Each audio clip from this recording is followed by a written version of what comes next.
लग्नानंतर होईलच प्रेम या मालिकेच्या आजच्या एपिसोडमध्ये आपण पाहत असतो की बप्पासमोर हात जोडून असते ती म्हणजे माननी. ती म्हणत असते, बप्पा तुझं लक्ष असू दे, तू विघ्नहर्ता असणारे, माझ्या मनात येणाऱ्या शंका कुशंका, या घरात येणारे विघ्न किंवा दारावर येणारं कुठलंही संकट सगळं पुसून टाक, असं माननी देवाला प्रार्थना करत असते. तितक्यात खरं तर माननीची एक मैत्रीण सुनीता तिथे आलेली असते. आता इथे माननीचं लक्ष जातं तेव्हा खरं इथे सुनीता म्हणत असते, येऊ का म्हणू आतमध्ये. मात्र इथे माननी एक शब्दही बोलत नाही. माननीला सगळ्या गोष्टी आठवतात. कशा प्रकारे या सुनीताने तिच्या सुनेवर म्हणजेच काव्यावर आरोप केले होते. तिच्यावर आरोप केले होते की मी खरं तर तुझ्या सुनेला एका मुलाबरोबर कॅफेमध्ये पाहितलेला. या सगळ्या गोष्टी इथे माननीला आठवत असतात आणि या सगळ्या गोष्टीचा तिला त्राससुद्धा तितकाच होता. कडनं सुनीता दरवाजातच उभा असते. ती म्हणत असते, येऊ का म्हणून मला घरातसुद्धा येऊ देणार नाहीस का गं, येऊ का असं म्हणून डायरेक्टच घरात येते बरं का.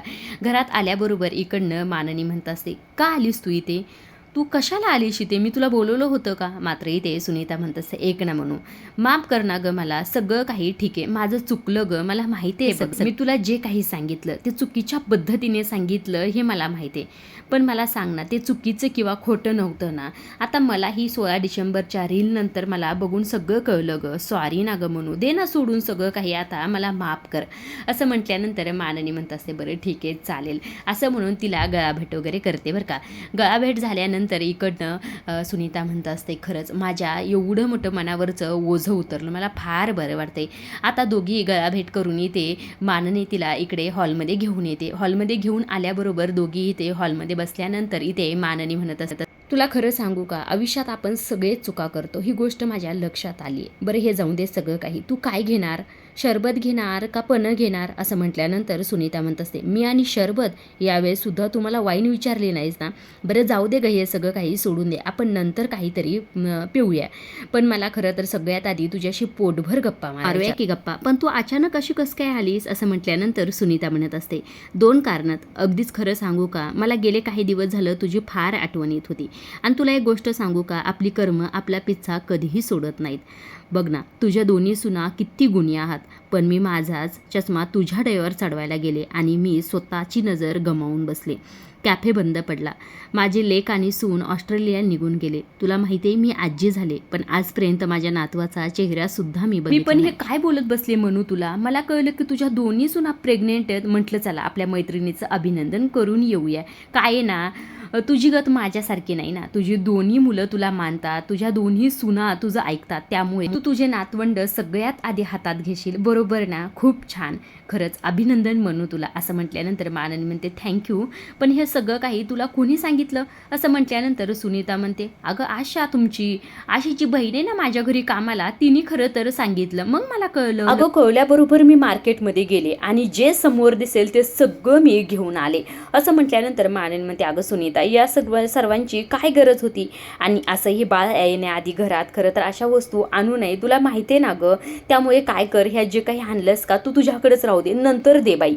असं म्हटल्यानंतर सुनीता म्हणत असते, असं काय करतेस म्हणू, अगं मी आणलंय ना एवढं प्रेमाने, नको बाई असं करू. असं म्हणून त्या दोन्ही बॅग आता इथे माननीला देत असते. तितक्यात खरं तिच्या हातातनं ती बॅग खाली पडते आणि त्याच्यातनं बाहेर येते ती म्हणजे बाहुली.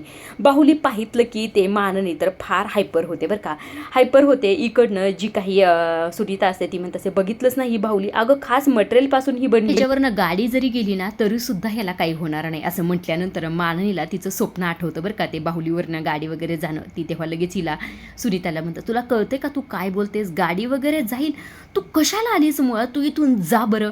तेव्हा इकडनं सुनीता म्हणत असते, अगं म्हणू तू कशाला एवढे हायपर होतीस, अगं मी गंमत करत होते, माझं फक्त एवढंच म्हणणं होतं की ॲज अ मटेरियल क्वालिटी वगैरे खूप चांगली. तेव्हा माननी म्हणते, तू माझं अजिबातच ऐकू नकोस, मी तुला काय सांगितलं, तू कशाला आलीस मुळात, आणि बाहुलीच का घेऊन आलीस तू, तुला माझ्या स्वप्नाबद्दल कुणी सांगितलंय का. तेव्हा सुनीता म्हणते, अगं असं काही नाही. आता खरं जीवा आणि आशासुद्धा इथे आलेल्या असतात. आशा आल्याबरोबर इकडनं माननी म्हणत असते, आशा तुला सुद्धा थोडंसुद्धा डोकं नाही का गं, तुला माहीत नाही का आपली तर 3 महिने होस तर कुणालाही सांगत नाहीत म्हणून, तुझ्या बहिणीला काय गरज होती सांगायची. असं म्हटल्यानंतर सुनीता म्हणते, अगं तिला कशाला वरडतेस तू, मी काय बाहेरची का. मात्र माननी तिचा एकही शब्द ऐकत नाही बरं का. ती बाहुली घेते आणि जोरात तिला म्हणत असते, तुझे हे गिफ्ट घे आणि तू आत्ताच्या आत्ता घराबाहेर निघ. असं म्हणून तिच्या हाताला धरते आणि तिला घराबाहेर नेऊन उभा करते आणि जी काही बाहुली फेकलेली असते ती सुद्धा घेते आणि तिच्याकडे देऊन टाकते आणि म्हणत असते तुझे हे गिफ्ट आणि तुलाच लक लागू. तेव्हा खरं सुनीताई ते म्हणत असते असं करू नाही ग म्हणू, होणाऱ्या आईसाठी बाळासाठी कुणीतरी प्रेमाने काहीतरी आणत असतं, असं नाकारू नाही ग, नशीबच तुमचा आनंद नाकारतं नाही तर, असं म्हटल्यानंतर माननी तर फार चिडते बरं. तू जा ग असं म्हणून दरवाजा लावून घेते. आता माननीला ह्या सर्व गोष्टीचा फार त्रास होत असतो. तेव्हा जीवा तिला शांत करण्याचा प्रयत्न करते. तू शांत हो, काय झालंय सांग मला, असं म्हटल्यानंतर माननी म्हणत असते हे बघ जीवा, माझ्या नातवंडाबद्दल सगळं काही मला व्यवस्थितच व्हायला हवं. हे कुठून कसे लोक येतात आणि काही बाळासाठी घेऊन येतात, यांना कळत कसं नाही बाळ होण्याआधी अशा वस्तू आणू नये, नाहीतर बाळाच्या जीवाला धोका असतो. आणि जीवा तू तो पाळणा तुला सुद्धा दे म्हणते, मात्र तू सुद्धा माझा ऐकत नाहीस. तेव्हा जीवा म्हणतो आई मी देतो पाळणा, नको काळजी करू. जीवा प्लीज तो पाळणा देऊ नये, मी तुला सांगते प्लीज पाळणा देऊ नये, उगाच विषयाची परीक्षा तू घेऊ नकोस, असंही ते माननी त्याला रडतच म्हणत असते. तेव्हा जीवा म्हणतो आई तू काळजी करू नको, शांत हो, मी तो पाळणा देतो, तू काळजीच करू नको, असं म्हटल्यानंतर माननी थोडी इथे शांत झालेली असते. मात्र जीवाला ह्या सगळ्या गोष्टीचं इथे टेन्शन येत असतं. पाळण्यासमोर बसलेला असतो आणि माननीचे सगळे शब्द त्याला आठवत असतात आणि माननीने जे काही केलं ते सुद्धा त्याला आठवत असतं. माननीने ती बाहुली कशा प्रकारे फेकून दिली, एवढा राग का आला असेल आईला आणि आई असं का करत असेल, याच प्रश्नाचं तो उत्तर शोधत असतो. माननी म्हटलेले असते की विषयाची परीक्षा नको रे घेऊ जीवा, तो पाळणा देऊन टाक, असे विचार त्याच्या डोक्यात इथे येत असतात बरं का सगळे हे. आता जीवा थोडा नाराज असतो. इकडनं नंदिनी आलेली असते. नंदिनी आल्याबरोबर इकडं पर्स वगैरे साईडला ठेवते आणि जीवाकडे येते. जीवाला शांत पाहून ते नंदिनी म्हणत असते काय झालं जीवा, भूक लागली का तुम्हाला? तेव्हा जीवा म्हणतो काय भूक लागली? अहो काही नाही, म्हणजे 15-20 मिनटं आणखी जेवणाला आहेत म्हणून विचारलं. तुला भूक लागली का? माझं काही नाही. आणि आपल्या विशेष म्हणजे छोट्या नंदूला भूक लागली का? तेव्हा नंदिनी म्हणते नाही असं काही नाही लागली भूक. बरं का उशीर होणार आहे? आई डिस्टर्ब आहे म्हणून का? असं म्हटल्यानंतर नंदिनी म्हणते हो. आता जीवा म्हणत असतो आईचे काय चालले ना मला कळतच नाही, असं म्हणून तिथून उडतो आणि ते गादीवरून बसतो. तेव्हा खरं नंदिनी म्हणत असते आई खूप चिडचिड करत होत्या का मगाशी, आशाताई म्हटल्या. तेव्हा जीवा म्हणतो हो ना, आता मला माहिती आहे बाळ येण्याआधी काही आणू नाही घरात, पण एवढं हायपर व्हायची गरज आहे का? आई एवढं हायपर होत का होती हेच मला कळत नाही. तेव्हा नंदिनी म्हणते खरंच एवढंच कारण असेल का हो, म्हणजे आई अशा हायपर कधीच होत नाही. मला आशाताई म्हटल्या की त्यांनी ती बाहुलीसुद्धा फेकून दिली, आई असं कधीच करणार नाही जीवा, वेगळंच काहीतरी कारण आहे. तेव्हा जीवासुद्धा म्हणतो हो मला सुद्धा तसंच वाटतंय नंदिनी, आई जरा विचित्रच वागायला लागली रे, असं म्हटल्यानंतर नंदिनी म्हणत असे नाही जीवा, शहाणा माणूस जेव्हा विचित्र वागायला लागतो ना तेव्हा आपणच थांबून त्याला विचारलं पाहिजे, शोध घेतला पाहिजे नक्की काय झालं म्हणून.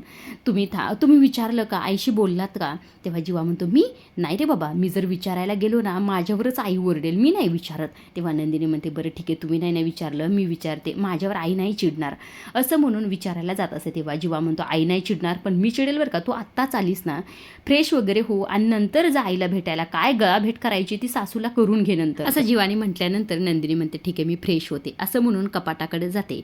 कपाटातून कपडे काढणार असते तितक्यात खरं तर इथे शारदाने दिलेला ड्रेस खाली पडतो. ड्रेस बघितल्याबरोबर जीवा इकडनं म्हणतो अरे वा नवीन ड्रेस.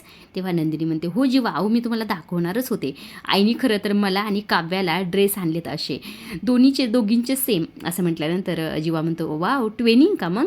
तेव्हा नंदिनी म्हणते हो आम्ही सुद्धा तसंच म्हटलोत, आता काय आहे ना, आता ड्रेस आम्ही घालू शकतो नॉर्मल, पण नंतर पोट वाढल्यानंतर खरं ड्रेस आम्हाला वरती जाणार, त्यामुळे आम्ही ठरवले नंतर दोघींनी पण घालायचे आणि खाली लेगिन्स वापरायचे, असं म्हटल्यानंतर जीवा म्हणतो बरं ठीक आहे बाबा तुम्ही तुमचं करा, पण मला आता भरपूर काम आहे, मला त्या आश्रमाचं रिन्युएशन करायचं, त्याची PPT बनवायची, मग अशी करत होतं तेव्हा आईचा हा गोंधळ, त्यामुळे खरं ते काम राहूनच गेलं. छान डिझाईन करतोय बरं का, तुला माहिती आहे का, म्हणजे छान एका भिंतीवर इंद्रधनुष्य, खाली छान गाद्या, म्हणजे कसं दुपारी मुलं झोपतील छान आश्रमातले आणि नंतर खेळायला सुद्धा मी छान प्लॅन केलेला आहे, हे तुला मी झाल्यानंतर दाखवेलच, हे सगळं काही मला उद्या सबमिट करायचंय आणि मगाचा आईचा गोंधळ त्यामुळे राहूनच गेलं, आई अशी विचित्र का वागत असेल असं जीवा नंदिनीला म्हणत असतं बरं काय. ते जीवाला फार टेन्शन आलेलं असतं, माननीला काय झालं असेल या गोष्टीवरनं.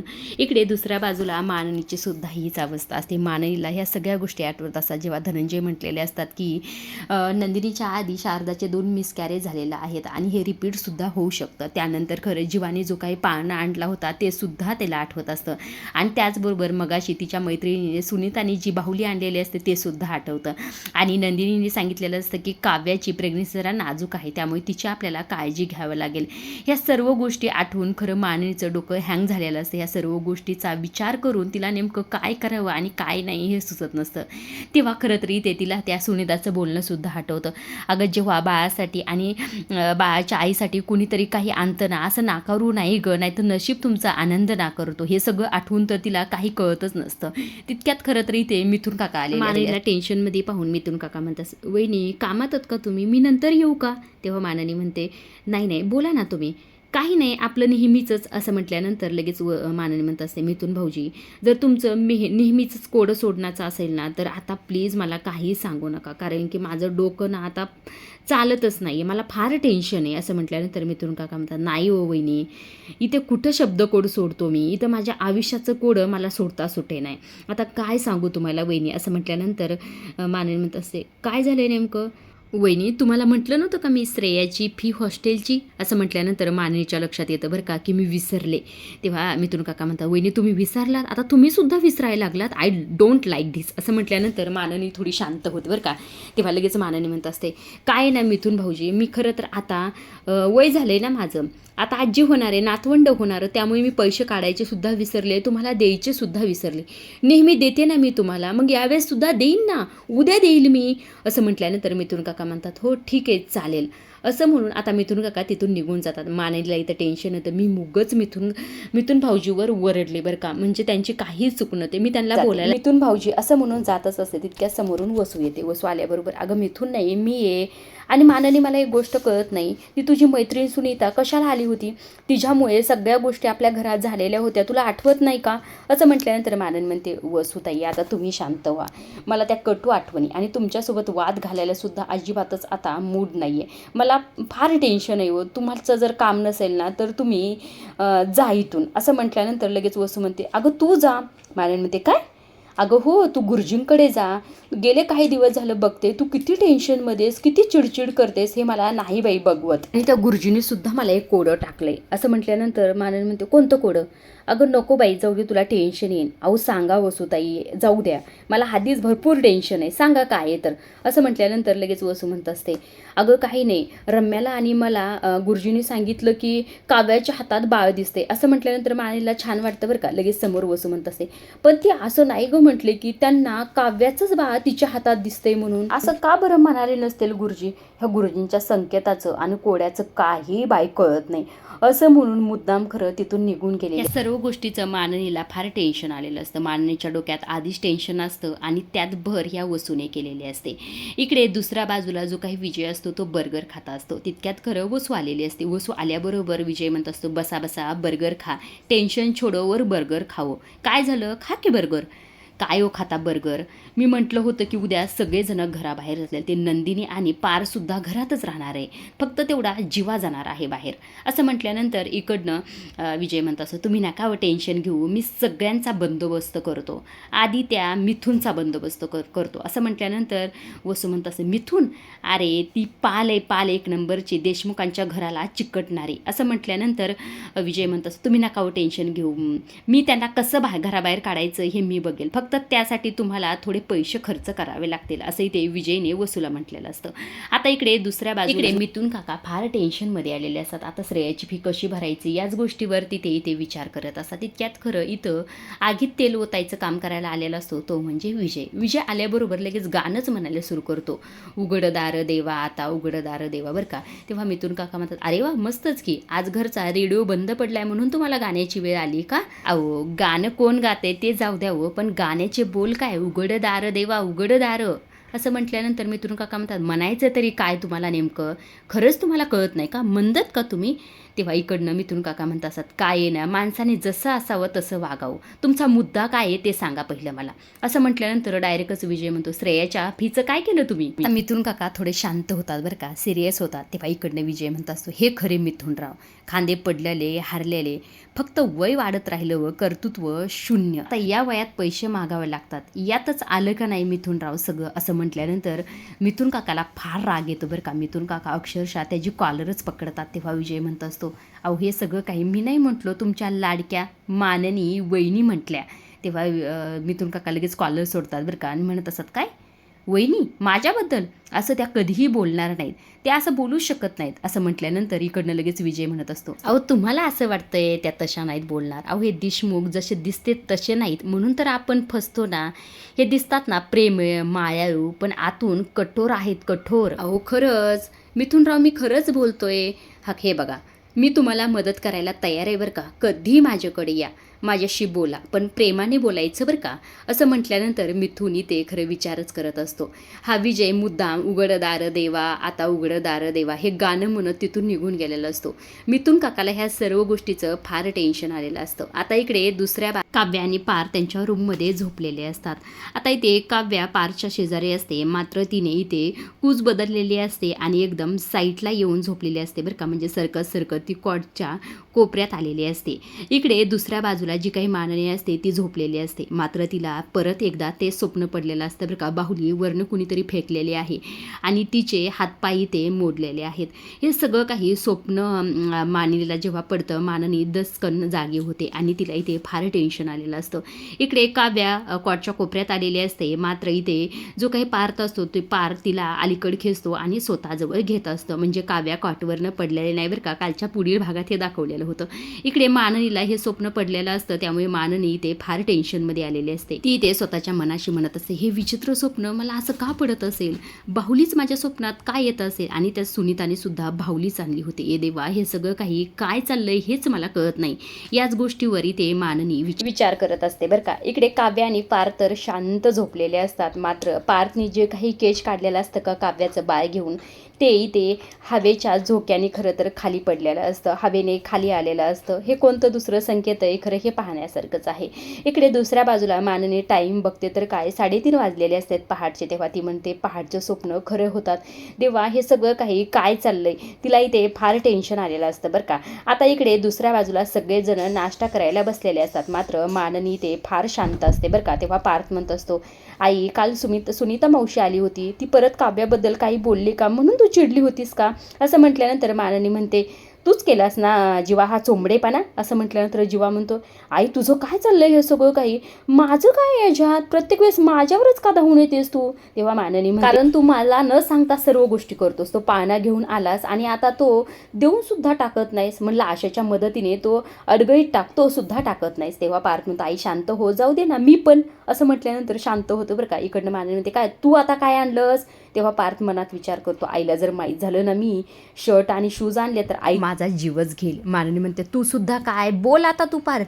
अरे मी काही नाही रे, मी सुद्धा तेच म्हणत होतो जीवाला, अरे तो बाणा देऊन टाक रे. तेव्हा माननी म्हणते, हो ना होतं ऐकतच नाही. तेव्हा जीवा म्हणतो, अगं बाई माते मी देऊन टाकतो, हात जोडतो तुझ्यापाशी, उद्या देऊन टाकतो. तेव्हा माननी म्हणते, बरं ठीक आहे. आता इकडनं नंदिनी म्हणत असते, आई पुढच्या वेळेस तुम्ही आमच्यासोबत सोनोग्राफीला या बरं का, म्हणजे तुम्हाला बरं वाटेल. तेव्हा जीवा म्हणतो, हो तूच केलंस ना हे, तूच निस्तार आता. तेव्हा नंदिनी म्हणते, मी काय केलं आता. तेव्हा लगेच जीवा म्हणतो असं, मग तू नाही तर काय, काव्याचं तू सांगितलं बसूनच ही पिसाळी असं. तेव्हा माननी म्हणते, ए तू गप रे मेल्या, माझ्या लाडक्या सुनेला तू अजिबात काही म्हणायचं नाही, हे सगळं जाऊ द्या, तुमच्या नादाला लागत नाही, मी गुरुजींकडेच जाते. तेव्हा पार्थ म्हणतो, का गुरुजीकडे जाऊन हा पाळणा देऊन येते काय, करा माझीच चेष्टा करा, आता मोठे झालात ना आईची चेष्टा करा. असं म्हणून आता निघून जात असते बरं का. समोरून मिथुन काका आलेले असतात. वहिनी जरा ते मिथुन काका प्लीज, मी आता फार टेन्शनमध्ये आहे, मला जायला बाहेर जायचं, नंतर बोलूया आपण. असं म्हणून माननी त्यानंतर खरं पार्थ म्हणतो असं, मिथुन काका काय झालंय, काही हवंय का. नाही काही नाही असं म्हणून निघून जातात. तेव्हा जीवा म्हणतो, यांना काय झालंय आता. तेव्हा पार्थ म्हणतो, कोडं नसन सुटत, एवढ्यामुळे एवढंच नाराज होतील हे, आता काही कळत नाही बाबा घरात काय चाललंय सगळ्यांचं. असंही ते जीवा म्हणत असतं. आजच्या पुरतं एवढंच. अशा डेली मालिकेच्या अपडेट जर जाणून घ्यायला आवडत असतील तर आपल्या चॅनलला जरूर सबस्क्राईब करा आणि पाहत राहा लग्नानंतर होईलच प्रेम. धन्यवाद.